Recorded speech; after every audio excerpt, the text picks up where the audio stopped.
Hey there, it's me, the Cartoon Geek, and today I give you the review you've probably been waiting for since I mentioned it in my elementary school review. I just want to point out that even though this will be one of my longer videos, and maybe even one of my better ones, I will not expect this to be my most popular video ever. My channel has a lot of support, at least for a new one, that focuses on a pretty niche subject. And most of that support has been coming from my Gumball review. 30 views isn't that much, but for a new channel, like I said, which focuses on a niche subject, pretty okay for me. However, my elementary school review isn't as popular.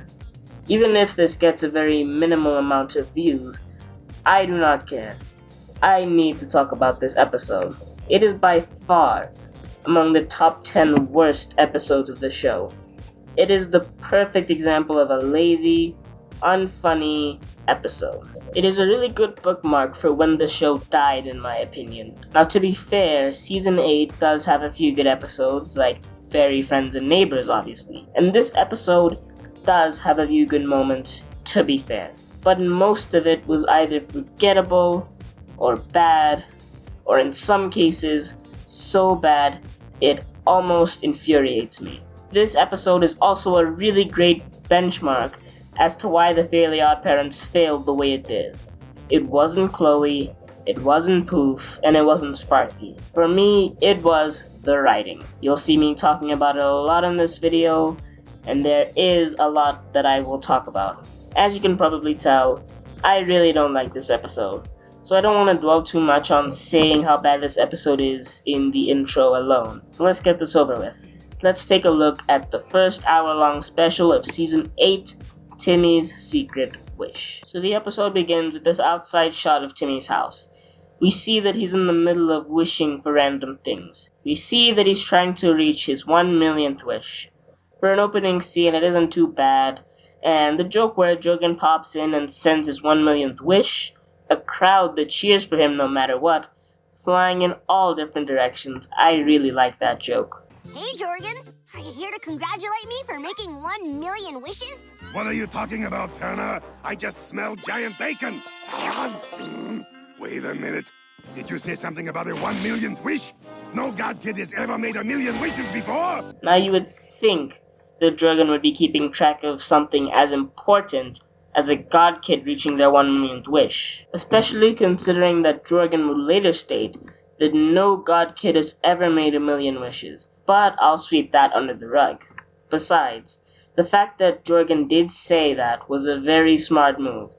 It highlights the importance of the milestone, and it also accentuates the fall to come, because you know that something is gonna go wrong when things are going this well for a character.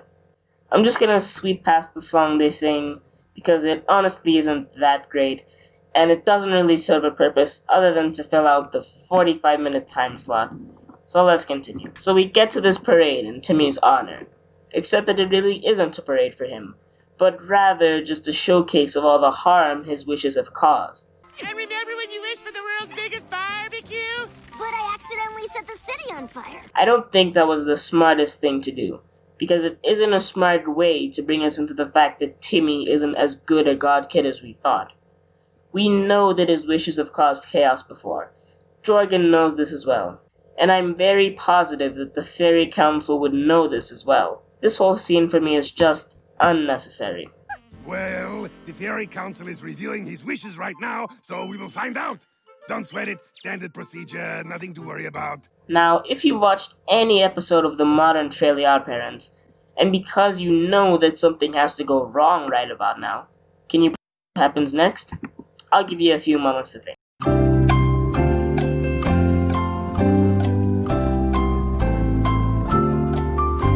Got your answers? Great. So you want to know what happens next? The exact opposite. Wow, was I wrong? We should have been worried. Now, for those of you who don't really watch the Fairly OddParents, you may not find an issue with this. So, let me explain. The later seasons of the Fairly OddParents have adopted the tactic of trying to reverse your expectations. The problem with this is that they use this trick so much that you see it coming from a mile away. Whenever a character says something too good to be true, It always is. It is a tried and true method, and when done right, can be funny. But unfortunately, this episode, and many others in fact, really don't do this well. According to the Fairy Council, your history of dangerous wishes makes you the worst fairy god kid ever. What? Really? Even though we had an episode that dealt with the Hall of Infamous God Kids?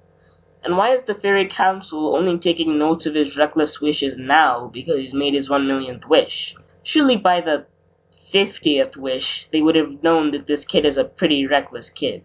More to the point, if they reviewed all of his wishes, then surely they would see that he has made some of his wishes with good intent. They also would have seen that he reverses every single one of those bad wishes. So when you have kids like Mr. Crocker and a bunch of others who have been cataloged to be much worse, I find it really hard to suspend my disbelief that Timmy is the worst. Don't worry, you will have plenty of time to prepare. Court is now in session. Oops, wrong again. Wow, I'm 0 for 2 today. Don't worry, Turner. I'm sure the court will assign you the most brilliant defense lawyer in Fairy World. Timmy Turner's defense lawyer will be Cosmo. Whoa, strike 3, I'm out. You see, this is what I was talking about. They literally just did the same joke. It wasn't funny the first time, and since they used the same joke so many times, we can see it coming from a mile away. Thus, we already know what's gonna happen, and we know that we won't laugh because it's not gonna be funny. So Foop arrives, but he is supposedly supposed to be the opposition, but there is no opposition to represent. So I guess there is no opposition. I guess he just knew that the plot wouldn't work without him. But if Turner is convicted, then all his wishes will be erased, including that putrid purple pain in my pants. Okay, I will give this episode some credit here for at least trying to raise the stakes a little bit. But this line would have only worked if he said this much later and when it looked like Timmy was about to lose. Because when they put it here, it makes Foop look incredibly stupid. Almost on the same levels as Cosmo. Let me explain. Foop is an anti-fairy. Anti-fairies cannot exist without their counterparts, which means if Poof goes, Foop goes as well. So why would his entire motivation in this episode rely on erasing Poof when he, an anti-fairy, should know that he would get erased too? Like I said in my elementary school review, he is supposed to be one of the smarter characters. So why would they go this route with him? And if this was to subvert our expectations that Poof is a smart character, then it doesn't work. It just makes him look stupid when he's not supposed to be stupid because the thing is right in front of him. You also might be thinking, well, if the Fairly OddParents loves to do this exact opposite thing all the time, wouldn't that mean that Cosmo is actually a smart lawyer? Well, that is good thinking, but if there's one thing that the Fairly OddParents gets criticized for, it's the flanderization of their characters. Cosmo will always be stupid. Wanda will always be the responsible one. Timmy will always be selfish and short-sighted. Poof is a plot device.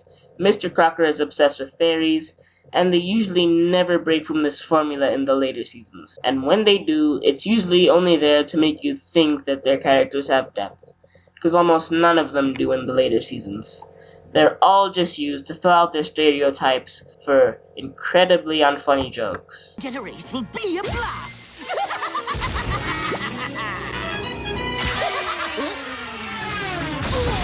Move to strike! Drat! I left the 10-pin! Oh, I'm a terrible lawyer! Oh, silly me. I almost forgot. Because the writers are too lazy to fill out 45 minutes with actual development and story, they instead just resort to telling unfunny jokes to fill the time slot. You know that a plot was half-hearted when they pad to the point of being annoying. A lot of this special is unfunny jokes that don't even need to be in the episode. You could take out all of these jokes, and the episode would not suffer at all. This special could have worked at 30 minutes, maybe even 20 minutes. And even if this episode was still 45 minutes, and even if the jokes were funny, it would still be filler because they serve absolutely no purpose to the story, thus I wouldn't think of them any more highly. So Foop rests the prosecution, and because Cosmo is stupid and unreliable, and a horrible godparent who shows that he couldn't care less for Timmy, he takes a nap and Wanda has to fill in for him. The writers really had nothing to do with Cosmo. I know he serves more of a comedic purpose, but he has had episodes where he has a big impact on the story. But apparently the writers forgot that he has characteristics other than being stupid, so they just write him out of most of the episode. What's more, the way they write him makes him look so horrible, because Timmy could lose Cosmo, Wanda, and Poof, and he just doesn't even care. He doesn't even care. He literally takes a nap when his god kid is in danger. Do you realize how awful that makes him look? I see here you're from the planet Yugopotamia. And isn't it true on your planet everything is opposite? So that when you say something is bad, it really means it's good? You got it, square blue hairy baby dude! So when you say Timmy Turner is good, you really mean he's bad?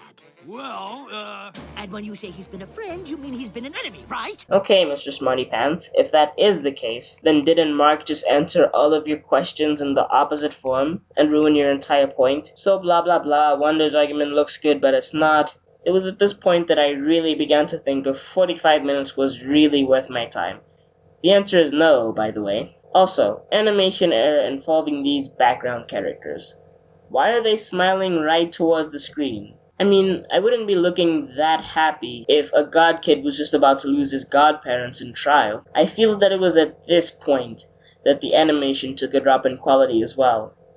Even before they moved to Flash, you could see the laziness in the animation creeping in. So Foop defends Timmy, stating that he has made good wishes before, like wishing his mom could be Miss Dimsdale and wishing for Poof. I will give this episode credit here as well. That was a smart move, referencing those older episodes. It is a tried and true method that is very wise on not only the entertainment side, but on the business side as well. Because you don't need to make that asset again, because it was already there. And then we finally get to the main focus of this special.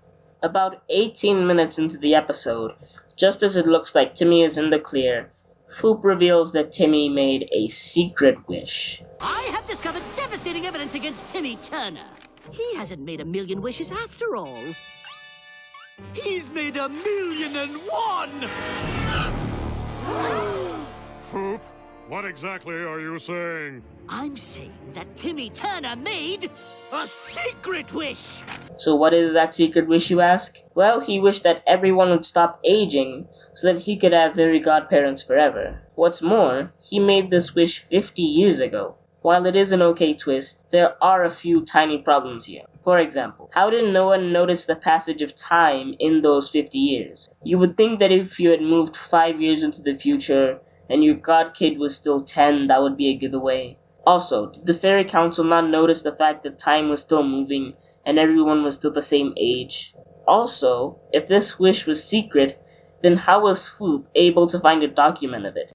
If it was secret, and he was trying to hide it, wouldn't he destroy all evidence, meaning that there would be no evidence at all? Very law! Every wish must be accounted for. Otherwise, godchildren could secretly alter the very fabric of the universe. What's up with that guy's voice? It doesn't sound crisp and clear like the other characters. Is there something wrong with the episode's recording? Because if it is, then that just shows that they were even more lazy with the voice directing. So the Fairy Council decides to take away Timmy's godparents and ages everyone 50 years.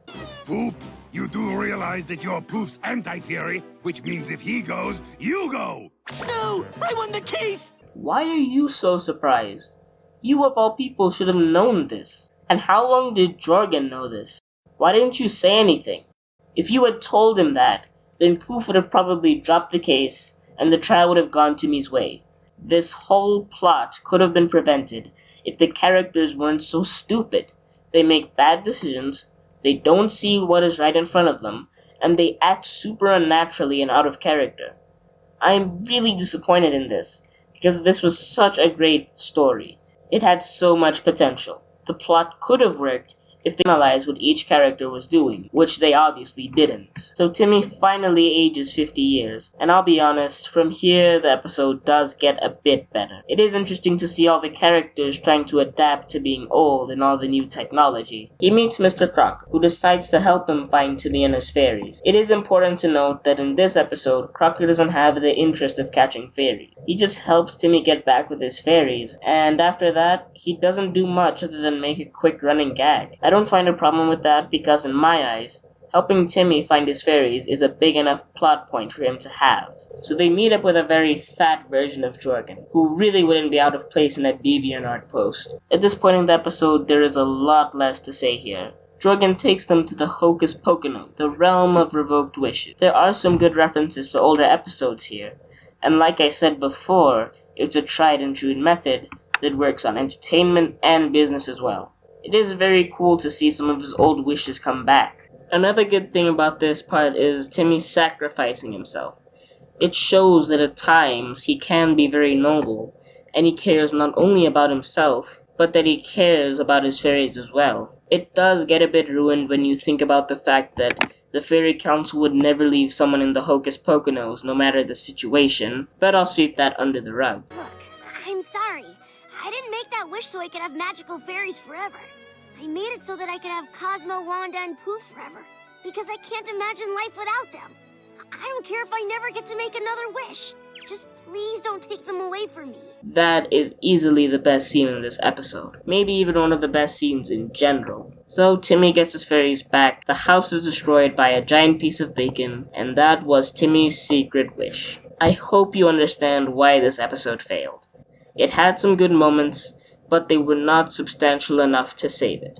It was unfunny because the jokes were so predictable, the animation was not at its best, there was so much filler, plus they were not able to capitalize on this great idea. It was just lazy. Almost as lazy as the season 10 episodes we got later on. But that's another review for another day. Thank you all for watching.